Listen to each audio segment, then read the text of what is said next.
qu'est-ce qu'on sait, puisque vous contestez le fait qu'il y ait un danger immédiat, hein, qu'est-ce qu'on sait actuellement vraiment du programme nucléaire iranien, du point où ils en sont proches de la bombe ou non?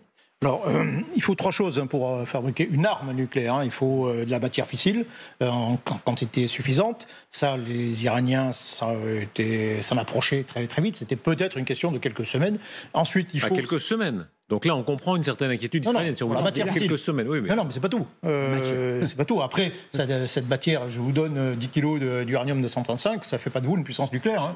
Hein. Il faut après en faire une arme. Et c'est pas si évident que ça, d'avoir une arme suffisamment petite pour la mettre sur un vecteur correct. C'est-à-dire une arme, il faut être capable de faire... Il faut un détonateur, il faut un système de compression, c'est très pointu aussi. Hein. Ça se fait pas comme ça. Hein. C'est presque aussi compliqué que d'avoir de la matière enrichie. Et ensuite, il faut effectivement le vecteur. Et le vecteur, c'est quoi? C'est probablement un missile balistique avec une probabilité d'atteinte d'Israël qui soit proche de 100%.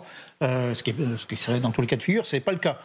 Donc, pour être bref, oui, on s'approchait bien sûr de ces capacités, mais à horizon peut-être 1 an, 2 ans.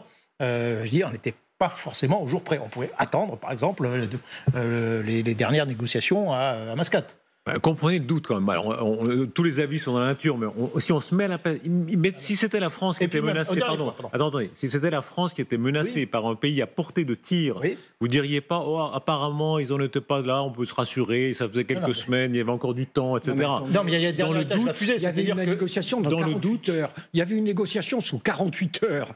C'est pas un hasard s'ils ont attaqué à 48 heures avant la négociation. Tout le monde savait qu'on pouvait attendre 48 heures. Donc c'est une manipulation israélienne pour vous? Non, c'est un refus de cette négociation. Parce qu'ils se méfiaient de Trump, parce qu'ils pensaient que Trump était un négociateur amateur, que Trump allait faire des concessions, parce que Trump a fait des concessions déjà que n'ont pas aimé les Israéliens. Trump a négocié avec les Houthis en se moquant totalement des intérêts d'Israël. Trump a négocié avec le Hamas pour libérer un otage américain sans se préoccuper des otages israéliens. Eh bien là, c'était la même chose. Et donc les Israéliens ont essayé de prendre court. Ils ont forcé la main des Américains. Oui, ils ont forcé la main.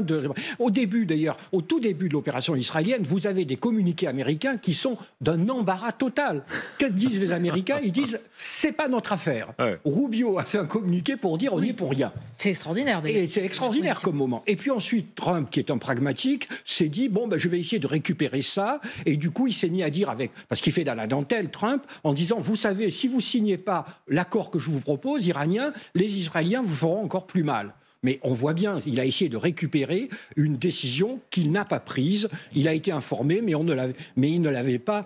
On lui a pas demandé de l'approuver. C'est d'ailleurs ça qui est assez inquiétant, c'est qu'on s'aperçoit, alors même qu'on savait très bien qu'Israël s'apprêtait à frapper l'Iran, c'était depuis longtemps un but affiché et on savait que c'était une question de semaines, voire de jours. Donc pourquoi les chefs d'État occidentaux, que ce soit Donald Trump ou que ce soit les Européens, ont été à ce point pris de court. C'est ça qui est assez fascinant. Donald Trump, en effet, s'est fait tordre le bras et il se retrouve embarqué dans un conflit dont il ne voulait pas parce qu'il était en train d'essayer de négocier, parce qu'il a tout simplement promis à sa population de sortir de toutes ces guerres et il se retrouve à nouveau dedans. Et quand vous regardez les Européens, alors là, c'est le grand n'importe quoi. C'est-à-dire que vous avez Emmanuel Macron qui vous dit, qui parle du droit d'Israël à se défendre. Le droit d'Israël à se défendre est plein et entier. Mais en revanche, là, on est bien d'accord que c'est Israël qui a attaqué.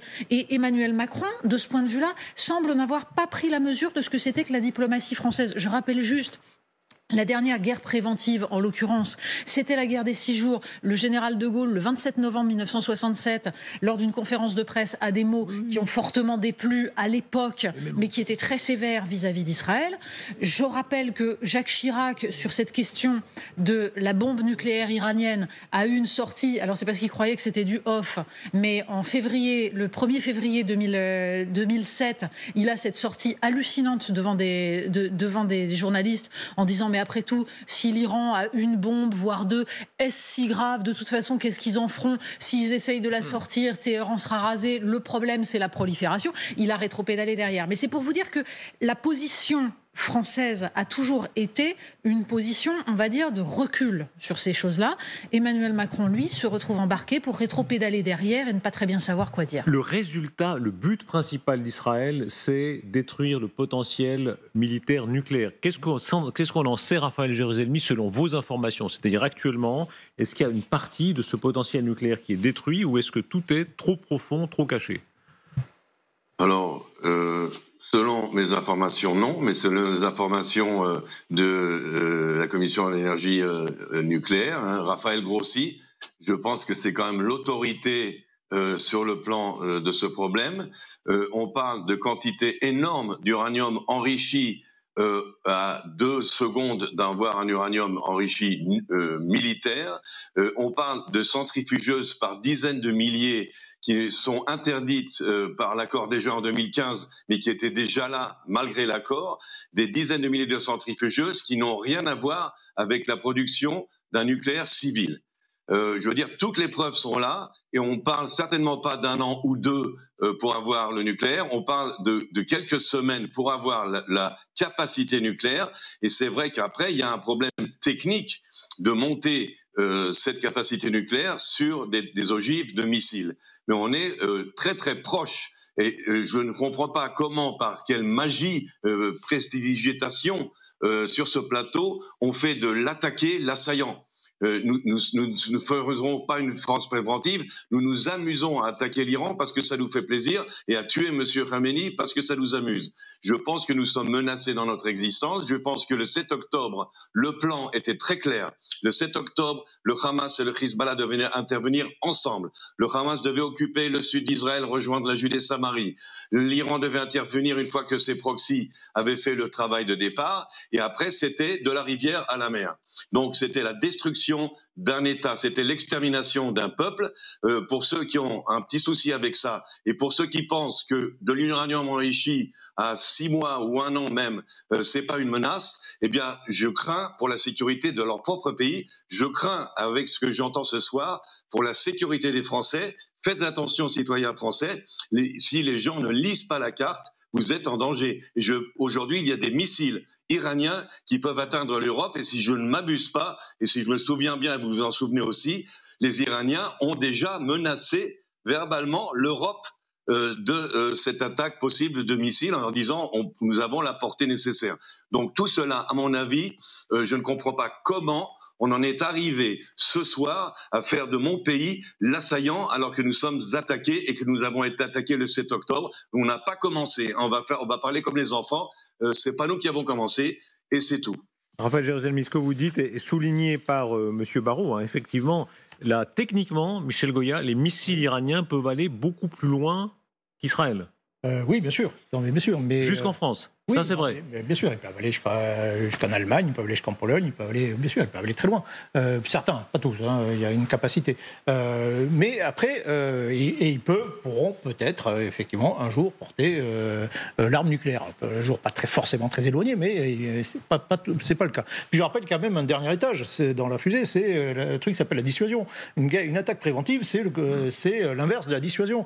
Et je rappelle qu'Israël dispose quand même d'une force un arsenal nucléaire conséquent et qu'à lui seul, déjà, ça dissuaderait l'Iran de l'utiliser. Oui, Israël a l'arme nucléaire, rappelons-le. Évidemment, mais bien sûr. Et à moins de considérer que le régime iranien soit complètement irrationnel et qu'il se lancerait dans une guerre suicide.